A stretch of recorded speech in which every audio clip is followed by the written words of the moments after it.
Chezea Mungu.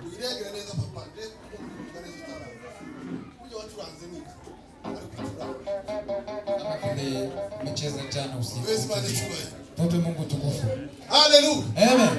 Hallelujah. Hallelujah. Hallelujah. Amen. Hallelujah. Amen. Hallelujah. Amen. Hallelujah. Amen. Bwana sifiwe. Amen. Katungana mwashumba. Acha tusikie hapa kwa viongozi. Hallelujah. Hallelujah. Hallelujah. Hallelujah. Amen. Jewe nawe karababari.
Washa nawe gutangariye cyangwa ari kuvuga ijambo rimwe gusa ni manatera Bwana sifi. Haleluya. Haleluya. Mahuduma twarte kumwe. Yego. Mahuduma yabera no kuba bakuzage. Lazima nichwe. Haleluya. Haleluya. Haleluya. Amen. Ndaguhimbashe. Himbaje gukomera kwawe. Uka gusengura haje. Ndaguhimbashe muri iki gitondo mwami Yesu. Ndahimbashe izina ryawe. Ndazwa mukunzi mwiza. Imana urakomeye mwami Yesu. Urahambaye mwami Yesu. Uhimbashwe mwami. Mbaraga zawe uraguhimbasa kunesheje imitima yacu. Uraguhimbasa kunesheje ubugingo bwacu. Uraguhimbasa.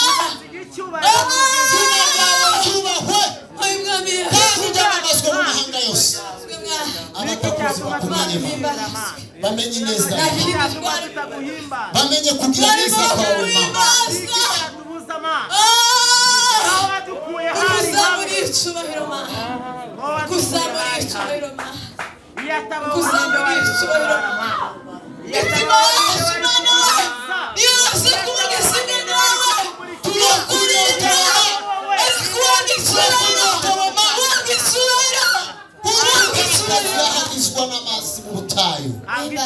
uri ku mitima yacu turahagijwe nawe kandi tunejejwe nawe Mana.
Haleluya. Haleluya. Haleluya. Bwana sifiwe. Amen. Haleluya. Amen. Abantu bose bahaguruke Watu wote wainuke kuko umuntu wese ni umunyamasengesho, kwa sababu kila mtu ni mwombezi. kandi nimba utaba umunyamasengesho turi umukristo. Na tena wewe kama si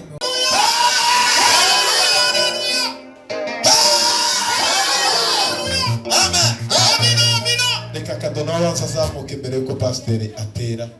Yesu Imana yacu icyubahiro. Haleluya.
nta gahunda Haleluya. tuzinjirira nawe Bwana tanga asifiwe. haleluya Amen. Bwana asifiwe. Reka twari natuze baze hano tureka basimba. tanga haleluya Bwana asifiwe. amen ntacu tani musimbi mutanga haleluya ngaho ngaho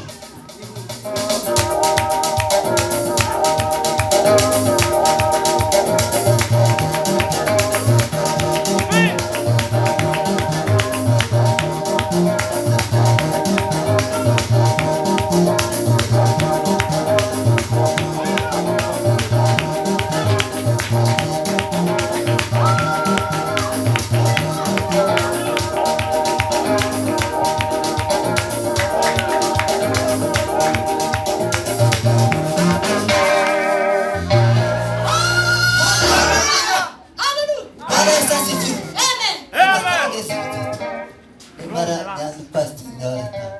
Bwana Yesu asifiwe. Bwana Yesu asifiwe. Kandi ya Yesu nari mvuze ngo dusubize mu gisima. Nari mvuze gusa ngo tutange haleluya twadusa. Yego. Haleluya. Haleluya.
Mwami Yesu, Mana nyirimbaraga, hakuna Mungu mwingine kama wewe Baba. Mana nyiricubahiro, Mana Wewe nyiributware, ni mfalme wa ajabu. warakungoma Wewe Mana ni Israeli. Ebenezer. Mana Tumesema ni turagushimiye, asante kwa ibada ya leo. turaguhimbaje kubw'ayo materaniro, Tumesema ni asante kwa uwema wako na uyu mwanya upendo mwiza wako. uduhaye, Baba, tumesema ni asante. dushimiye kubw'ineza yawe. Baba, Mwenyezi Mungu wa zamani zote, Izina ryawe rishimwe tunaalika ijuru. uwepo wako, tunaalika nguvu zako. Acha nguvu zako zifungue masikio ya kila mmoja ili aweze kusikia neno lako vile unavyohitaji Baba, katika jina la Yesu Kristo wa Nazareti. ndagushimiye kuko ukoze ibikomeye, kandi ndagushimiye kuko ukomeza kubana na buri wese uri hano hantu, mu izina rya Yesu Kristo wanishije, amen. Amen. Haleluya. Haleluya. Tutarasoma, reka tuanze dushima Imana, Kabla hatujasoma, acha tumshukuru Mungu kwanza, kubera ko Imana iduhaye kuba muri aya materaniro, kwa sababu Mungu ametupea kukua kwa ibada ya leo. abangana batya Sisi wote kwa ujumla uyu munsi byahagurutse ikirere c'imvura, ni kama kulikuwa na ni kama weather haikukuwa mzuri sana, ariko Imana yabikoze, turushimye. lakini Mungu ametutendea vizuri ili tupatikane hapa. Tugiye gukomezaho umwanya w'ijambo, Tunataka kuendelea kwa muda wa neno. ariko naje hari itangazo ntanga. Pia yeye kuna tangazo ama julisho ambayo atatoa. Abantu bose batiyandikisha ku cyumweru, Watu wote ambayo hawakujiandikisha last Sunday tibagende batiyandikisha, wasiende kama hawajajiandikisha. kuko iyo ni raporo ko murabona umwaka kurashira. Sasa hiyo ni ripoti, mnaona tuko kwa mwisho wa mwaka. Iyi irakenewe mu buryo bwihuse cyane, Hii inahitajika kwa emergency. icya kabiri, Kitu ya pili, ya mafoto nayo araza gukenerwa, pia hizo picha zitakuja kuhitajika, kandi uraza no gufotora abapasiteri kuko benshi bari gushaka n'ifoto ya afishe bakayiba. pia utakuja kupiga mapasta picha, Izo nazo turazikeneye, pia hizo tunazihitaji, hakuna shida ya hiyo. ngira ngo ntabo bihungabanyije. Nadhani hakuna kitu Kera ambayo bakazatubwira haijaenda ngo mzuri. tuje kuibarura, Kitambo walikuwa kituambia tuende kujiandikisha, twese twaba duhunga ngo Antikristo irahagaze. alafu sisi wote tunatoroka tukisema Antikristo imefika, Antikristo kera yaje, Antikristo imekuja. hari ahantu ngo bazakoza gukira ukumwe, Sasa kuna mahali watu wanga wanaweka kidole hivi. kera wakoze ibintu bizacu. Sasa ukiweka hiyo kidole mambo inakuanga imebadilika. Antikristo uko yoza, Hadi Antikristo akikuja, abafite imitima iboneye bazobona Imana. wale wako na mioyo safi watamuona Mungu. Kindi congeyeho, Jambo lingine, reka navyo mbitange mu itangazo, acha pia nitoe tangazo guhera ku cyumweru kiza, from next week. hari ahantu uzoba nazindukiye, Kuna mahali yeye atasafiri.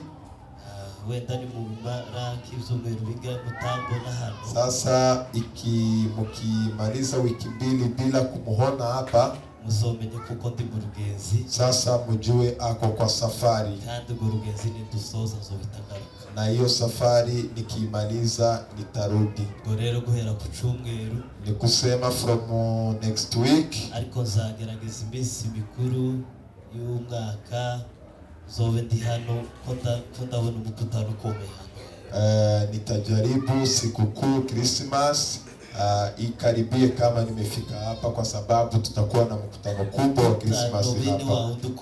Tutakuwa na mkutano kubwa wa Christmas hapa. Bivuzwe ukuntu hano gutya numva kantu bukeya, ndavuga ngo uyu mwaka tugomba kusoza turi mu byutse bikomeye. Kuna vile nimeona furaha hapa, nikasema hii mwaka ni lazima tuimalize tukiwa kwa uamsho. Ikindi cha nyuma, jambo lingine la mwisho, hari tangazo pastor ahora atanga ariko abantu tibagyumve cyane. kuna tangazo kuna tangazo pasta uanga anatoa, lakini ni kama watu uanga waisikii.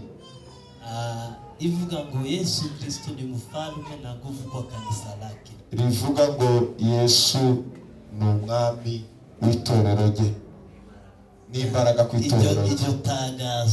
Iyo tangazo ni ngizambo n'abantu bataza barisingira neza. Uanga anaona watu hawajaifunuliwa vizuri. Iyi ni jahano muri no kanisa. Hii ni ya hapa kwa hii kanisa. Byabiye twanyuzemo byari bikomeye cyane. Hizo nyakati tumepitia ngumu sana. Umwuka ampishurira ijambo. Halafu Roho akamufunulia neno. Arambwira ngo mubatangazo yose muzoza mutanga. Akamwambia kwa matangazo yote ambayo mtakuwa mkitoa, muzoza muvuga kuko ndungami kanisa ryanje. Muwe mkisema kwamba mimi niko mfalme wa kanisa langu.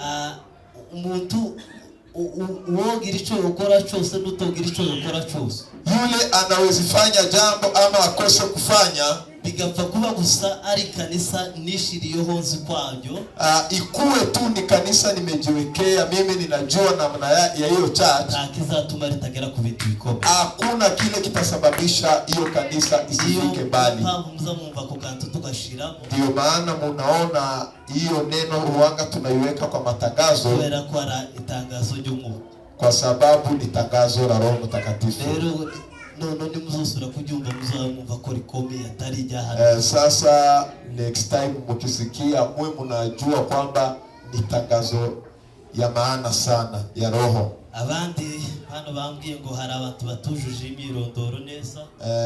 Pia kuna watu wengine hawakumaliza kujitambulisha vizuri, nabo baraza kubikora. Pia hao watu watakuja kumalizia. Kindi chongeyo tukomeze dutange amafaranga kuko bitura bigenda. Pia tuendelee kutoa pesa kama vile tunafanya, bizadufasha kubw'iterambere ry'ikanisa, itatusaidia kwa ajili ya development ya kanisa. Reka dusome ijambo ry'Imana. Acha tusome neno la Mungu mu gitabo cyo kubara, kwa kitabu cha Hesabu 21 duhere ku murongo wa 4. Tutaanzia kwa mstari wa 4. Kadusome mu izina rya Yesu. Acha tusome. Turebe nimba twahageze dusome. Kama tumefika sisi wote tusome. Haravuga ngo barahaguruka ku musozi Hori, baca mu nzira ija ku nyanja itukura, ngo bakikire igihugu ca Edomu. Imitima y'abantu icogozwa cyane n'ubwo rugendo. Abantu bavuga Imana na Mose nabi bati, mwadukuriki muri iki gihugu muri Egiputa, mukatuzana gupfira mu butayu, ko ari ta mitsima tuhaboneye, akaba ari ta mazi, kandi tubihiwe n'ivy'imitsima mibi. Uwiteka yohereza mu bantu inzoka z'ubusabwe butwika zirabajya, abantu benshi bo mu Bisiraheli barapfa. Abantu basanga Mose baramubwira bati, twakoze icyaha kuko twavuze Uwiteka nabi. Saba Uwiteka adukureho izi nzoka. Mose arabasabira. Uwiteka abwira Mose ati, shura inzoka isa n'izo, uyimanike ku giti cy'ibendera, maze uwariwe n'inzoka wese nayireba arakira. Amen. Turangirize muri Yohana. Tutakuja kumalizia kwa kitabu cha John, ubutumwa bwiza uko bwanditswe na Yohana, Injili ya Yohana 3:14, chapter 3 verse 14. 3:14, chapter 3 verse 14. ubutumwa bwiza uko bwanditswe na Yohana. Injili ya Yohana. Kandi kuko Mose yamanitse inzoka mu butayu, niko n'umwana w'umuntu akwiriye kumanikwa, kugira ngo umwizera wese abone guhabwa ubugingo buhoraho. Amen. Amen. Turangirize mu gitabo urwandiko rwa mbere Paulo yandikiye Abikorintho. Tusome Wakorinto, barua ya kwanza ya Paulo kwa Wakorinto. rimwe no ku 18 sura 1 na mstari wa 18 haravuga ngo ijambo ry'umusaraba kubarimbuka n'ubupfu ariko kuri twebwe abakizwa n'imbaraga z'Imana. Amen. Amen. Sinzi nimba tukomeza kama naweza tusomea kwa Kiswahili ama Kizungu. some Hesabu 21 kuanzia hapo.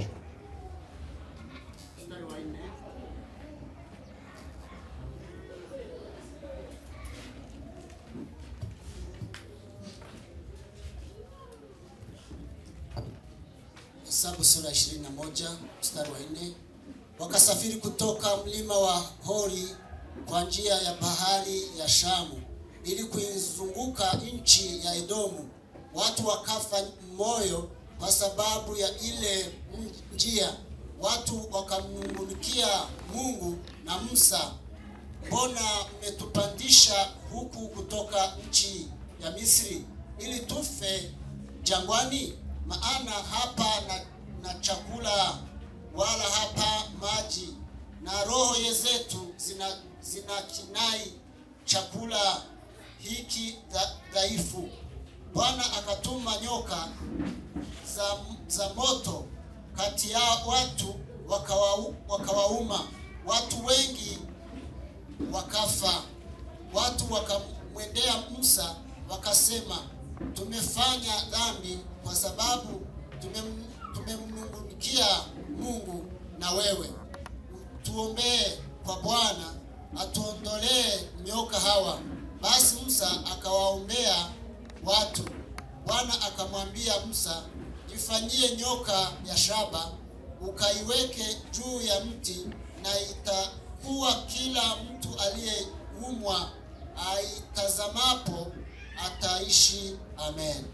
Yohana tukomeze achi hapo tuendelee kuko niryo jambo rikuru.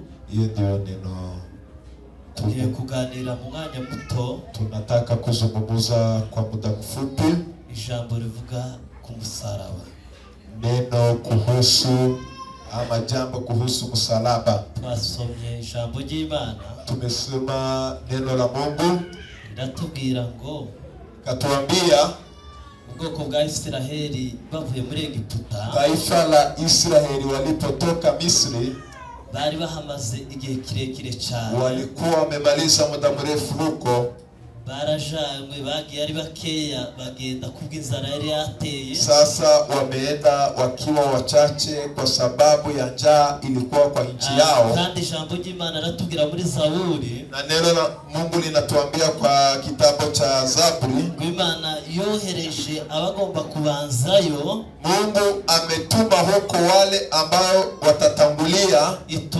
ituma Yosefu, ikamtuma Joseph wagende abanzirize bene se, aende atangulie ndugu zake.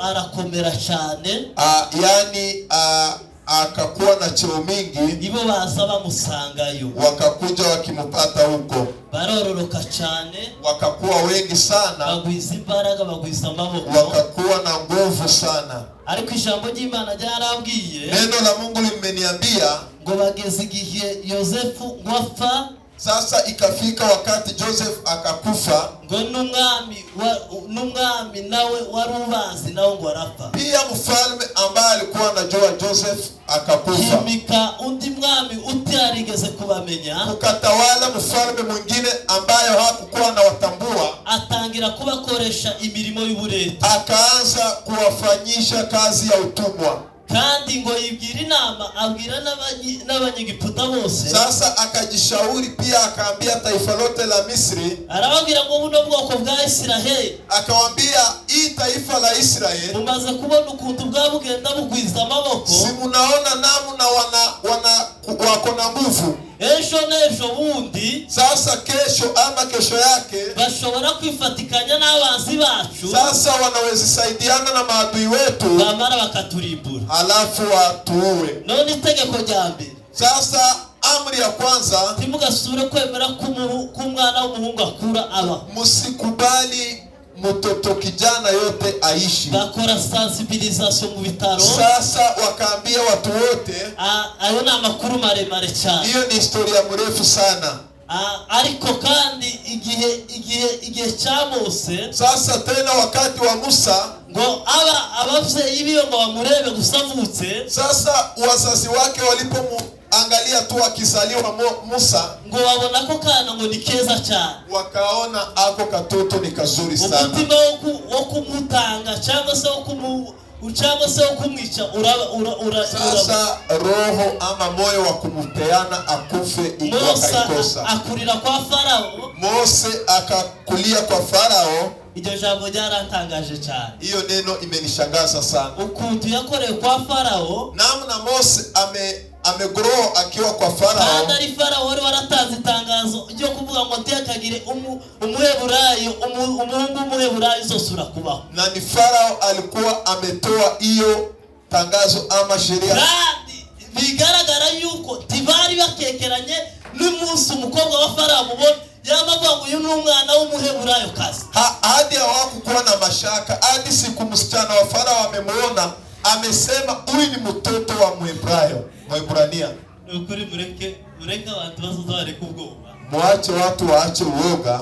Imana yo gutungira mubanzi gucya hagati neza. Mungu anaweza kulindia kwa maadui yako. Bajya bakugwanya neza akaba ari bo baguheza ibikenewe byose by'urugo. Wale walikuwa wakikupiganisha unapata ni wao wanakupea vitu zote unataka. Twihuse tutagiye mu bintu byinshi. Bila kuenda kwa mambo mengi, hari igihe yakoze yishe umunyegiputa. Kuna wakati Musa ameua mtu wa Misri. Asanze babagwana n'umuheburayo. Alipopata wakipigana na Mwebrania. Amaze kumwisha. Alipomuua. Kuko yatangiye yaramwishe. Amemuua. None ngo amuhamba mu musenyi. Akamuzika kwa mchanga. Bukeye abaheburayo babiri baragwana. Sasa kesho yake Waisraeli wawili wakapigana. Aza kubakiza. Sasa Mose akakuja kuwatanisha. Yumva baravuze ngo ushaka kutugira ngo wagize umunyegiputa. Alipoachanisha mmoja akamwambia unataka kutufanya kama vile umefanya mtu wa Misri. Amenya kera ko amakuru yamenyekanye. Sasa yeye akajua kama amenya ko kera Farao yamuigakira ngo amwishe. Na akajua kwamba Farao anatafuta ili amuue.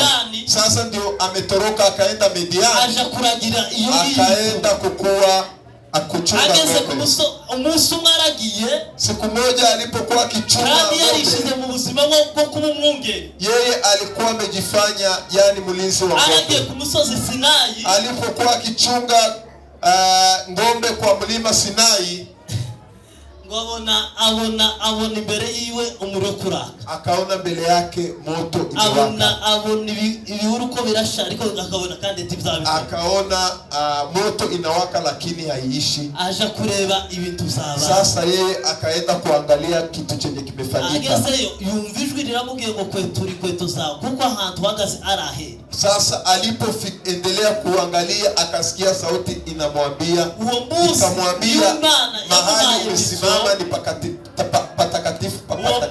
Ni Imana yamuhaye misiyo yo kugenda kandi kuja gukura ubwoko bwayo mu bureti. Hiyo siku ndio Mungu amempea mission ya kwenda kutoa taifa lake kwa utumwa.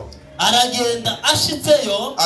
Akaenda alipofika abwira Farao iby'Imana yamubwiye akaambia Farao yale yote Mungu amemwambia. Uburetwa ngo bukomeza kwaguka cyane. Utumwa ikaendelea kukua sana. Bagirira nabi kureza. Wakawatendea vibaya kuliko siku za kwanza. Baza kubarekura kuko amaboko akomeye. Lakini wakakuja kuachilia kwa sababu ya mikono ya Mungu.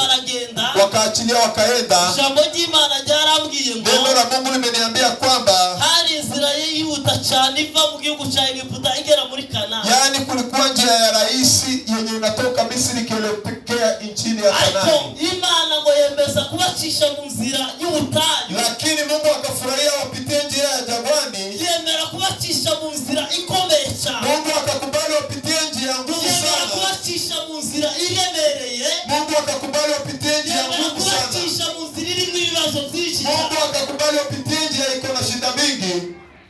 Haleluya. Haleluya. Kugira ibintu bigeze kuri bibiri. kwa sababu ya vitu kama mbili. Icyambere ngo ibanze ibereke imbaraga zayo. Kitu ya kwanza Mungu alikuwa anataka kwanza awaonyeshe nguvu zake. Ibanze ibereke gukomera kwa. Awaonyeshe ukubwa wake. Ibanze ibereke imbaraga zayo. Awaonyeshe nguvu zake. Icyakabiri. Kitu ya pili, ibanze ibigishe kurwana. Ili iwafundishe kupigana. Babanze bagwane mu butayu. Wapigane kwanza jangwani. Nibasongera mu gihugu cy'amasezerano. Ili wakifika kwa nchi ya ahadi. Nibakazobe mu buzima bwo kwirana. Ili wasiishi kwa maisha ya kuko hari ishanga ryinshi Imana yari yashatse kugira ngo kwa sababu kuna taifa kubwa Mungu alikuwa anataka wakuje kupigana. Haleluya. Haleluya. Tuzamurire Imana. Tudulee Mungu sifa sisi wote. Yo, haleluya. Haleluya. Wabashitse walipofika babona ibintu byinshi. Wakaona mambo mengi. Hano twasomye tumefika mahali tumesoma bagera ngo ahantu hari umwami w'abanyakanani. Wakafika mahali kulikuwa mfalme wa Kanani wari ukomeye cyane, alikuwa ni wa nguvu sana. Baragwana wakapigana, abarusha amaboko, akawazidi nguvu. basura kandi imbere y'Imana, wakarudi tena mbele ya Mungu, batakambira Imana, wakamlilia Mungu. Imana ibaheza kubatsinda, Mungu akawapea ushindi, bahindura cya gihugu, wakageuza ama wakatawala nchi hiyo, babasha gukora ibizobutwari muri cya gihugu kikana, ama wakafanya mambo ya ushujaa kwa hiyo nchi. Bakomeje urugenzi, walipoendelea na safari, basaba Abedomu, wakaomba watu wa Edomu, barabwira ngo mutwemerere, wakawaambia mtukubalie, tuzanyura mu nzira zose nini, tutapitia kwa njia zote kubwa, twambuke tuve muri kino gihugu cyacu, tuvuke tutoke kwa nchi yenu, tugende mu gihugu cy'Ikanani, tuende kwa nchi ya Kanani mahali tunaelekea. Yani mifugo zetu tuzongera ku mariba yanyu, hata kunywa kwa mito yenu, kitu tuzokora muri kino gihugu, hakuna kitu tutafanya kwa nchi yenu, hakuna chakula yetu tutakula kwa nchi yenu, mutwemerere tukinyuremo, lakini mtukubalie tupite, kwa sababu njia nyingine ni njia ngumu sana. Kandi na tena Mungu yari yababwiye ngo tumugwane n'Abedomu, alikuwa amewaambia msipigane na Waedomu, kubera ko ari abavandimwe, kwa sababu nyinyi ni wandugu, kubera ko ari aba Esau, kwa sababu wamekutoka kwa Esau na Yakobo na baravuka, na Esau na Yakobo ni wandugu, abandi banyamahanga, hao si wa taifa lingine, kuko nugo msipigane na wao kwa sababu ndugu zenu. Nono babasabe, sasa walipowaomba barabangi, wakawakatalia, barababwira ngo wakawaambia hapana. Hano 29 niho wavuga ayo makuru. Sasa hapa 20 mstari wa 9 ndio kunaongea hiyo habari. Baca mu gihugu, wakapita kwa nchi gikikiye cyane kijya gihugu cya Edo, nchi yenye iko karibu sana na nchi ya Edo, ngo rurugenzi ruruhishe cyane, ikakuwa safari ngumu sana. ubwo rugenzi rurabaremerera cyane, hiyo safari ikawachosha sana. ubwo rugenzi rutuma biheba cyane, hiyo safari ikasababisha wakate moyo sana. ngo bihebe cyane, walipokata moyo batangira kwitotombera Imana ya Israeli, wakaanza kulialia mbele ya Mungu, batotombera Mose, wakaanza kulaumu Mose, baravuga ngo se kubera iki, wakamuuliza je, mbona watuzanye muri kino gihugu, umetuleta kwa nchi hii, gihugu kibi kigoye kiki, nchi mbaya kama hii, kugira ngo tufire muri buno butayu, ili tukufie kwa jangwa hili, muri Egiputa tazari kuya. Sasa Misri hakuna kaburi zilizo. Kitu ya pili, kubera iki mutuma tuguma kujya bino byo kujya bibi, mbona mnasababisha tuendelee kukula chakula mbaya, kujya bisiza cyane, na Misri tumeacha chakula mzuri. Ndataga nikashangaa sana, niko ubwoko bwa n'uyu munsi, even today niko abantu bameze, watu wako hivyo. Imana iri mukubwira ngo igeze abantu mu masezerano. Mungu anataka afikishe watu kwa ahadi, bakaba banga ngo turashaka kwibira, watu wanasema hapana, tunataka kuishi hapa. Nikabwira abantu nyabona muve hano. Mungu anaambia watu tafadhali tokeni hapa, bakaba reba inyungu zibiri.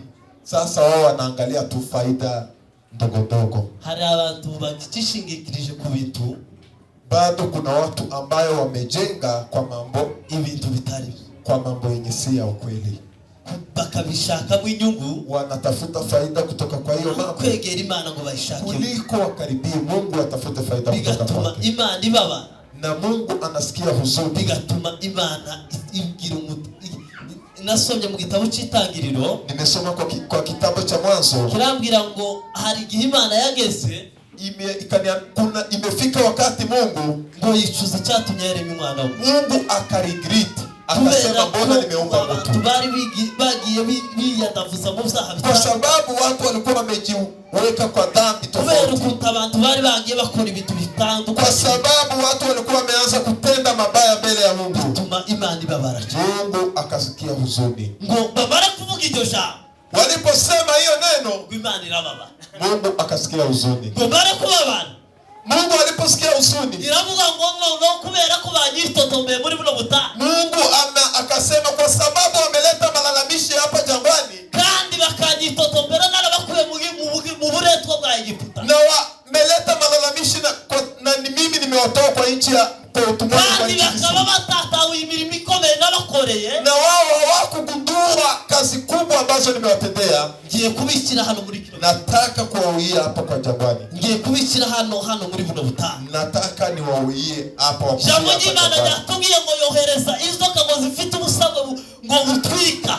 Mungu, neno la Mungu limesema Mungu akatuma nyoka kali sana. Ngo zirabakoma, zikawauma, ngo zica abantu benshi muri bo. Zikawaua watu wengi hapo jangwani. Ngo bamara kubona ko zibarembeje, walipoona mambo imekuwa magumu sana, kandi basanga Mose. Wakakaribia Mose tena. Baramubwira ngo twakoze icyaha gikomeye imbere yawe. Wakamwambia tumefanya dhambi kubwa mbele yako.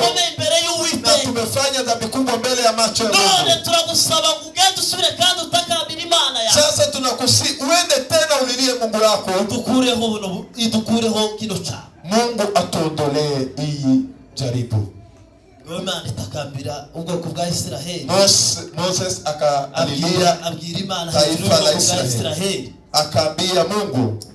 Imana ngo irabumva. Mungu akawasikia.